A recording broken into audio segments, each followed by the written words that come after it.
Could you take a photo? Yeah, go on. Hello, everyone.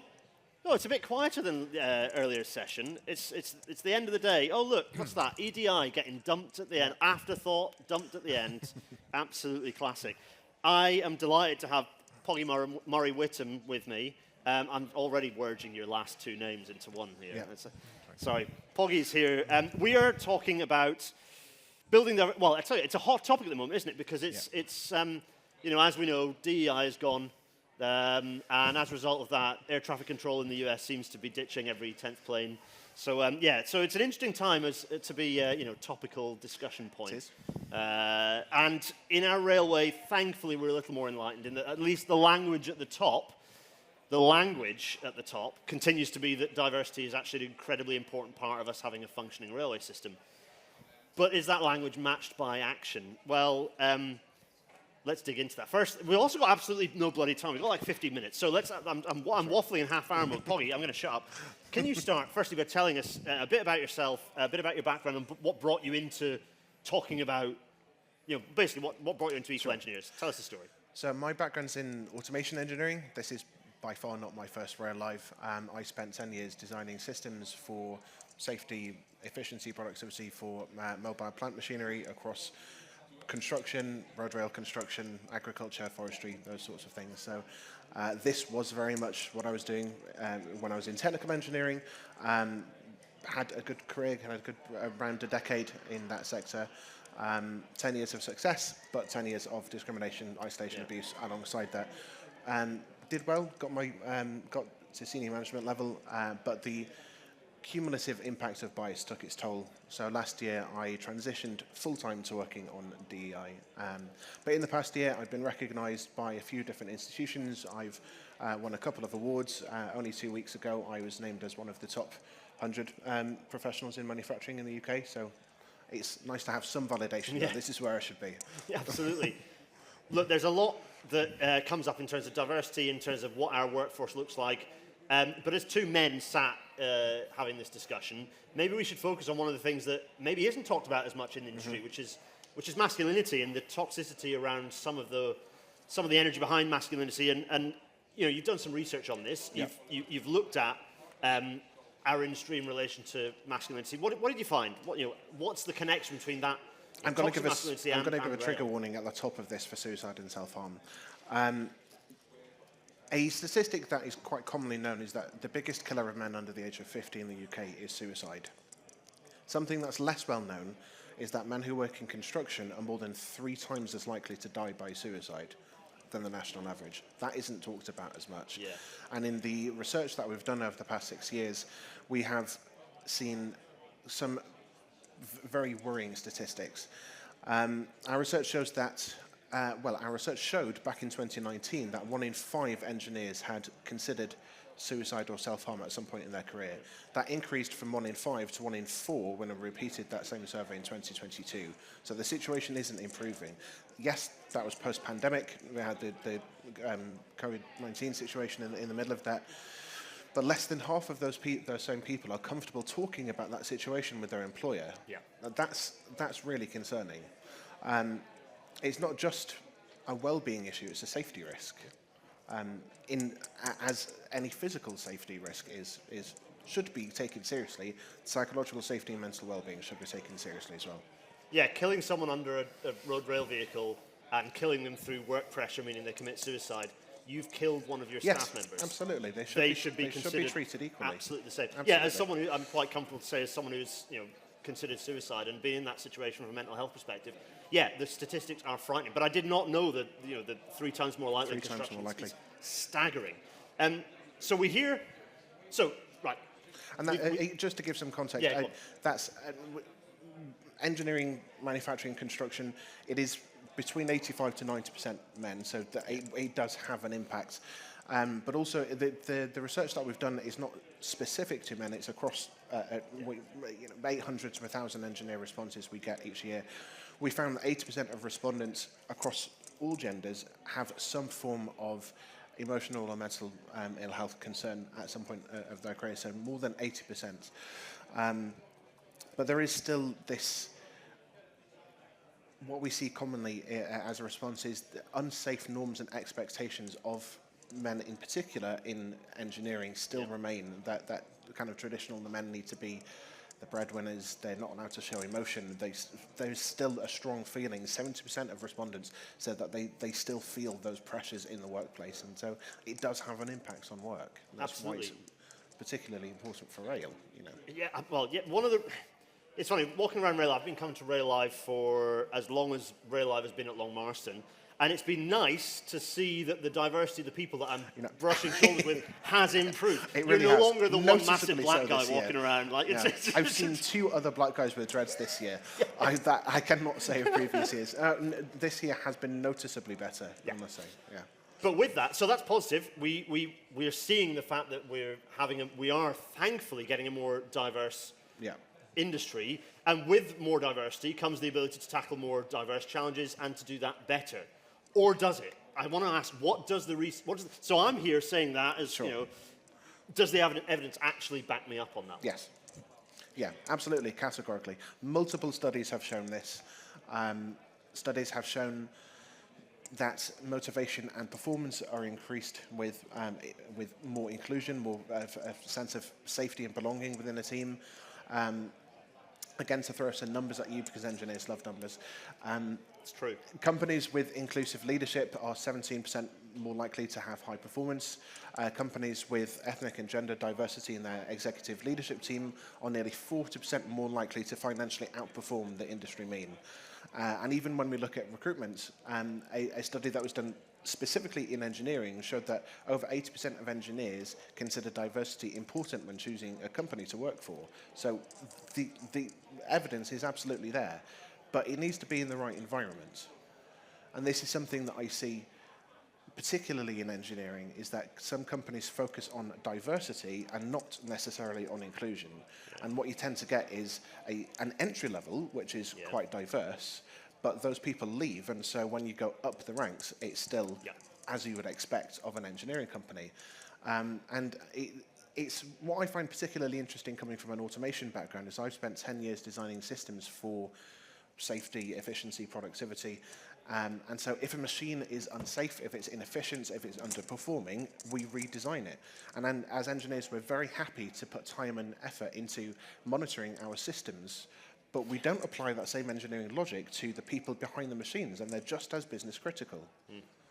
I find it quite strange that we have all of these condition monitoring systems with predictive maintenance. It's all over the machines here today, and yet we can't apply that same system to monitoring people and making sure that they are happy and productive and safe in work, and that is what we should be doing.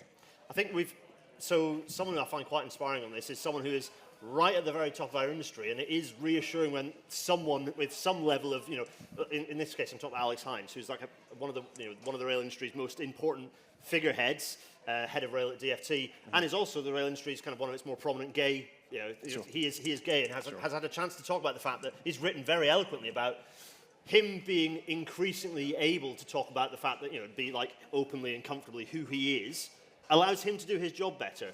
And it's one of those situations where leading from the front and actually having the leadership talking about that is really positive, because that culture has to come from the top. But if we have a situation, as you say, where the diversity thins and thins as you get towards the top, we're not getting that leadership. So it's really important. And in a way, I suppose, as our generation is working its way up through that there is some level of improvement, but we can't just wait for the attrition to kind of even the numbers. And we've seen, in a way, the political backlash to this stuff has kind of come from the fact that the diversity is improving, and we're seeing some of that incumbent power feeling threatened, which is... Yeah, it's interesting. I won't comment too much on the political situation, because I could be here forever. What I will say is that the situation in the US is not the same as the situation in the UK. For those unfamiliar with equality law, which is most people, a big pushback against DEI in the US is because of affirmative action, which is illegal and always has been in the UK. That a positive discrimination is unlawful. So it is a different situation over here, but people don't understand the nuance of that, and so people are seeing, okay, we don't have to do this anymore. And it's interesting looking at the companies that are pretty much immediately dropping any Yeah, because it is incentive happening. towards that. So one of the things that I found reassuring was, and in some cases not reassuring, was there were some organisations, major organisations in the rail industry, off the back of the finding, basically the EHRC guidance about trans people's ability to, well, toilet police were going on about where trans people can or can't use the toilet, off the back of the legal case that was pretty nuanced and didn't really say much of any particular change to things. Sure. We saw, thankfully, some parts of their industry very prominently back their trans employees. Others were more silent, and that was frustrating. But it's interesting to see where that sits. And so what I wanted to do is... There has been a lot of miscommunication and misinformation on that as well. And for anybody unfamiliar with this, or with what the actual rules are, the EHRC guidance, the interim guidance, is not statutory. No. It does not have to be followed. It's also not very good. So I wanted to then go to talk about, talking about that mess. What do EqualEngineers do? Tell us about EqualEngineers. So one of the things that we're known for is our Pathways program. This is a mentoring and development program that we have, which aims to bridge the gap between industry and academia. So we have students, graduates, apprentices come onto our pathway. We link them with a mentor from industry, and we don't really talk through the technical information because schools, colleges, there are other people who can do that. We focus on mentoring that person over a 12-month period with soft skills, with networking, with confidence building so that they can enter industry more successfully, effectively. We've had around 500 engineers, close to 500 engineers come through this program, 40% women on the program, which for an engineering course is an incredibly high percentage, and 78% people from minority ethnic backgrounds. So it's helping more people into the industry, but it's also building a diverse talent pipeline of people. It's one of the things, and we have some women here who may have experienced the fact that a woman? Can you do all of our diversity stuff, please? Not alongside the day. No. You've still got to do your full day job, but also I want you to be this enormous ambassador for your entire gender. Can you do that, please? Or if you're as I'm sure you experienced, it's a black guy. Can you? Isn't it? Look, aren't we wonderful? Can you be the poster boy for our entire organisation, please? And this is something that doesn't get talked about enough. I'm sure we've all heard about the skills gap and how much of a problem we have. Something that doesn't get talked about enough is retention. And particularly with women in engineering, we have a massive problem. Last year alone, over 38,000 women left engineering roles in the UK in 1 year. Women are leaving the industry faster than they're joining it. Yep. We don't have a recruitment problem because actually we see quite a number of women coming into engineering, increasing year on year, but more women are leaving, particularly between the ages of 35 and 44. That is a huge, huge concern. But as I mentioned before, one of the problems with retention is when you're focusing on diversity and not on inclusion, when you're trying to get more people into an industry that is unsafe for them to be in, then they will leave. And as you mentioned, when you're expected to do 100% of your job, but then on top of that you have the burden of representation, you have to be the advocate for yourself and the educator to everybody around you, on top of doing your job to 100%. And let's be honest, anybody of any underrepresented group will be held to a higher standard in doing their normal day job anyway. Then eventually you will get to a point where you'll either leave or burn out. And it's something that... It's not just my wife who said it, but her words stick very vigorously with me, which is how much she has to, and this, as you say, for any minority characteristic, anyone with a protected characteristic, how much she has to be like, that much she has to second guess, am I saying something am I being too assertive? Am I going to offend that guy's feelings? And is that going to therefore impact all these little micro journeys she has to go on that I don't have to care about that stuff. I mean, admittedly, it got me sacked last year, but still, I don't have to think of. I just don't. The reality is, I do not have. And as you're saying, the point is that needs to be understood. It does. The inclusivity needs to understand, respect, and make space for that. So I'm conscious of time because we could chat about this for easily another half an hour, if not longer. What is one key? I like actions. I like us going away with something to do. What is the one thing that the rail industry could be doing right now to make a proper difference? One key thing would be treating psychological safety as a core safety metric, the same way that physical safety is treated. We're all here at Rail Live, we have to wear high-vis. I've been coming to this show for years. I have no idea why we need to wear high-vis, because it's absolutely, in my opinion, not necessary, but we do because it's safety. And yet, we still allow people into unsafe environments in work. That doesn't track for me. we need to treat them as equally important. You wouldn't let somebody work on track without PPE. You shouldn't let somebody work in a psychologically unsafe environment. Next time you're in your workplace, look around, ask yourself who's not here, who's not at the table, who isn't being represented, who joins but maybe doesn't progress, and why? Why is that? Ask yourself that question. We can't build the future of rail with yesterday's culture. We need to shift it. And what a fantastic way to end. Poggy, we could chat for ages and ages. And I'm glad to have it. It's something that I care very deeply about.